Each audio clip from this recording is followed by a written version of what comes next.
Essa foi uma grande discussão feita nos últimos meses aqui no país sobre essa possibilidade do voto impresso. Alguns partidos pressionam para que isso seja feito. E nós temos agora aqui, participando dessa nossa programação, a especialista em direito eleitoral, doutora Vânia Aieta, e esse é um dos assuntos que nós podemos abordar com ela para esse segundo turno. Doutora Vânia, como vai? Muito obrigado por estar aqui conosco na Jovem Pan. Bem-vinda. Muito obrigada pelo convite, muito agradecida, tudo bem? Tudo bem. Bom, nós acompanhamos aqui essa reportagem falando sobre o voto impresso. Essa foi uma polêmica que acabou marcando a eleição nessas últimas semanas, principalmente. A senhora acha que há necessidade disso? Depois do primeiro turno, nós tivemos o problema da apuração, muita gente colocando a urna eleitoral mais uma vez em xeque. Acho que não, Olha, né, doutora? Eu vejo uma total desnecessidade. Eu sou advogado eleitoral há quase 30 anos. Não faço outra coisa na vida, me dedico absolutamente à matéria eleitoral e ao mundo, né, da justiça eleitoral.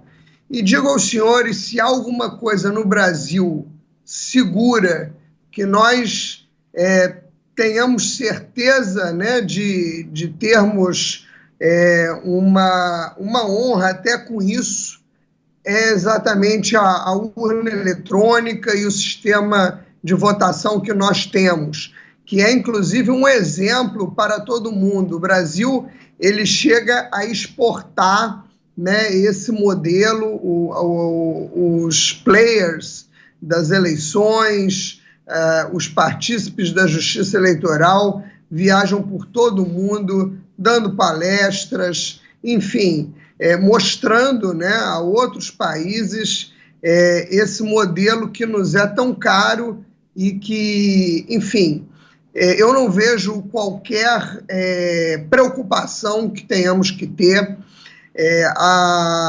A mecânica toda, ela é disponibilizada a todos os partidos, há uma fiscalização muito grande, o próprio sistema, ele é acompanhado, né, por partidos que, enfim, estão sempre na fiscalização. A justiça eleitoral, ela não faz nada sozinha, ela chama sempre, né, os advogados dos partidos, né, membros da sociedade civil organizada, numa série de audiências públicas, inclusive esta eleição, mesmo na conjuntura adversa, né, que nós estamos vivendo, ela só pôde acontecer porque a justiça eleitoral também contou com a sociedade civil organizada, num esforço conjunto.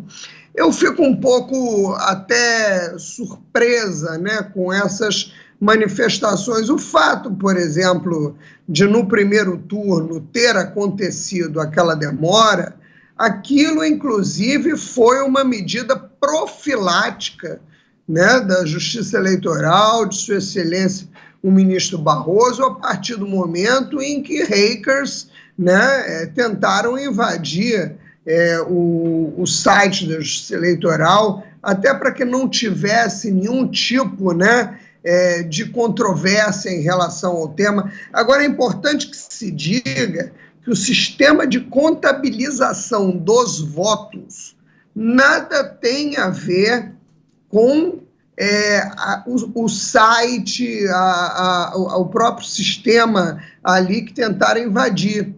Então, isso é muito importante que se diga. De qualquer maneira, não houve em nenhum momento nenhum risco em relação à contabilização, né, eleitoral. Eu até posso, né, fazer uma citação a vocês, né, porque já é uma figura histórica, né, já está falecido, mas sempre me lembro muito do Brizola, que era até um próximo amigo de minha família, uma pessoa que eu gostava particularmente muito, mas eu sempre discutia com ele que aquilo dali era um absurdo, né? Aquelas preocupações todas que ele tinha em relação a isso, que me pareciam absolutamente inapropriadas com o que eu via, com o que era observado. Eu acredito no sistema da justiça eleitoral, acho que a preocupação que foi demonstrada pelo presidente da República desnecessária, não pelo fato de ter ganho a eleição propriamente, Sim. mas às vezes o político ele precisa também estar atento, né, a certos questionamentos do eleitor, e às vezes pode ter uma dificuldade até com a urna. Olha, mas não foi uma vez nem duas. Eu, como advogada, né, recebia ali informações. Tentei apertar o 2, eu não consegui. Tentei apertar o 4, eu não consegui. Isso daí é até uma piada entre nós, advogados eleitorais, dia de votação, né, que tem sempre um ou outro eleitor, né, que diz que o número não conseguiu ser digitado, né, e coisas dessa raiz. É óbvio que pode acontecer, né, algum tipo de problema na máquina. Aqui no Rio de Janeiro nós tivemos um número mínimo, né, absolutamente desconsiderável, né, de máquinas de votação que foram substituídas. Às vezes você pode esperar um pouco. Para minha mãe foi votar, na eleição passada, teve um problema na máquina, a máquina foi substituída, ela esperou um pouco, saiu, deu uma meia hora, 40 minutos, voltou, votou normalmente. Então, e tem o papo de perdedor, né? Vamos agora aqui chegar ao ponto, né, que deve ser tratado. O político que perde, ele coloca sempre a culpa no sistema. Ele não consegue digerir, né, psicologicamente, num primeiro momento, a sua derrota. A política, muitas vezes, é ingrata. O cara espera e não tem aquele retorno. Nessa eleição mesmo, uma candidata ligou para mim e disse assim: mas não é possível, eu tive menos votos do que a minha família. E eu respondi a ela: já parou para pensar se de fato a sua família votou em você? O voto é secreto, né? Às vezes a pessoa pode não ter o voto nem das pessoas de casa. A verdade é essa. Oi, doutora, bom dia para a senhora. Quero perguntar em relação à propaganda eleitoral. Será que ainda há necessidade desse tipo de propaganda ser vinculada na TV e na rádio, com tanta disseminação aí de imagens e notícias e vídeos pelas redes sociais? Hoje, a tônica da propaganda mudou muito, né? O WhatsApp tem um poder impressionante, as redes sociais hoje, né, elas comandam, vamos dizer assim, o protagonismo, né, da propaganda. Mas o eleitor brasileiro ainda espera o programa da televisão, ainda espera ouvir ali no rádio o programa eleitoral. É aquela situação contraditória. As pessoas falam mal, dizem que é desnecessário, mas no fundo todo mundo gosta, né, de chegar e assistir pelo menos o seu predileto na propaganda eleitoral televisiva e do rádio. Doutora, e só acrescentando em relação a isso, é interessante que a propaganda política obrigatória fez sim diferença nesse ano, porque muita gente estava em casa, muita gente isolada. A gente às vezes preza um pouco a força do horário eleitoral. Claro que hoje as redes sociais têm uma força muito grande. Na eleição de 2018 foi um ponto principal, mas é curioso como a TV e o rádio ainda têm muita força, né? A TV e o rádio têm uma força inimaginável, sobretudo para a possibilidade dos candidatos, ainda que possamos pensar, eles vão para a televisão, para o rádio, só se acusam, né? Mas o debate, de fato, a apresentação de propostas, ainda é feito pela via televisiva. O que nós vemos nas redes sociais é muito mais o enfrentamento da militância digital, né?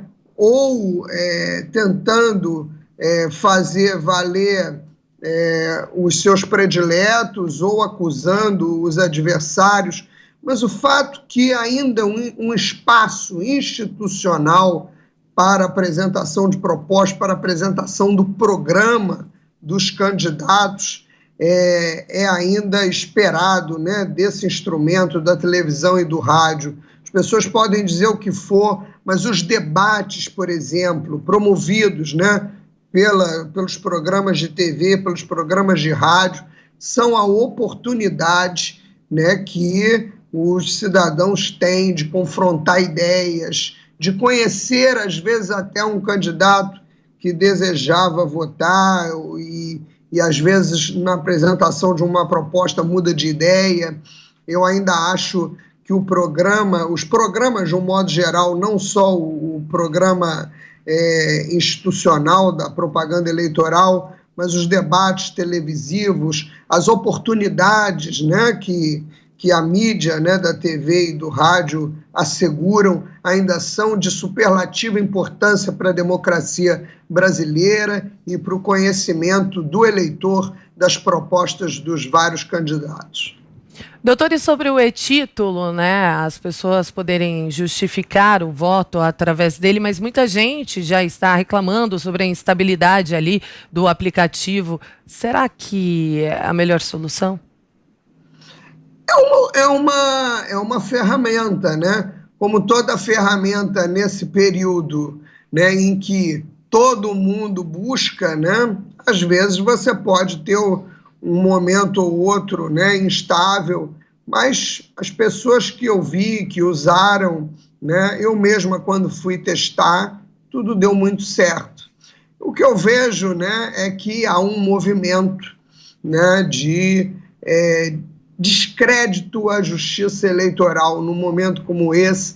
Eu acho que isso daí faz parte de bolsões ou insatisfeitos, muitas vezes com a eleição, ou de bolsões que no país hoje, né, gostam de desestabilizar as instituições. Eu acho que nosso movimento, no movimento dos democratas de um modo geral, independente de cortes ideológicos da direita, à esquerda, ao centro, deve ser exatamente fortalecer as instituições, porque só com elas podemos avançar. Doutora Vânia, em relação aos problemas de candidaturas laranja que nós tivemos em 2018 e agora nós temos alguns relatos, claro, em relação ao primeiro turno, de mulheres que não tiveram um único voto. De que maneira é possível coibir essas irregularidades, doutora? Isso é um problema muito sério. De um lado, há um desespero dos partidos, né, porque não se faz uma política permanente, contínua e eficaz de fortalecimento, de fomento à participação das mulheres nos partidos. E aí, na última hora, quando tem que compor a chapa, né, as coisas não caem do céu. Eu vejo a questão principal na distribuição dos recursos. Para mim, desta eleição e já da outra, o maior problema, e é o que nós temos que discutir, eu mesma já estou fazendo aqui uma pauta para levarmos aos próximos debates, inclusive com a Justiça Eleitoral, é a questão da oligopolização dos partidos políticos, esse sistema do financiamento público, né, que o pessoal, né, chama de financiamento democrático, ao meu sentir, ele só poderia dar certo se de fato tivesse uma democratização na distribuição dos recursos. O que nós vemos hoje é uma contenção desses recursos nas mãos das oligarquias partidárias e você não vê um centavo sendo distribuído democraticamente às candidaturas. E aí, no caso das mulheres, a situação fica mais drástica ainda, né? Porque muitas vezes o dinheiro das mulheres ele é destinado a uma vice que compõe a chapa majoritária. Enfim, não quero desviar o foco do assunto, mas as candidaturas laranja, elas existem porque os partidos não trabalham, não fomentam uma ação contínua, né, de fortalecimento da participação das mulheres nos partidos políticos, nas direções partidárias, nas fundações dos partidos. E na hora de compor a chapa para cumprir a legislação, o desespero vem. Aí coloca a telefonista do partido, a sogra do dirigente. E, na verdade, essas mulheres, elas vêm tão somente para cumprir uma exigência legal. O Ministério Público Eleitoral é muito atento a essas situações, né? Os ilícitos são detectados e hoje até os adversários, eles stalkeiam situações como essa.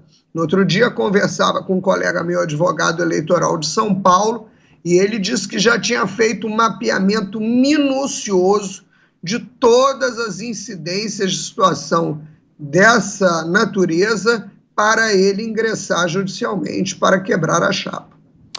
Bom, doutora Vânia Aeta, coordenadora-geral adjunta da ABRADEP, Academia Brasileira de Direito Eleitoral e Político, mais uma vez, muito obrigado pela participação, pela gentileza e bom domingo de eleição. Até a próxima. Agradeço aos senhores, à Jovem Pan, a oportunidade e a iniciativa, né, de uma rádio como a de vocês, de sempre estar, né, congraçadas aí em defesa da democracia. Muito obrigado em nome da cidadania. Muito obrigado. Agora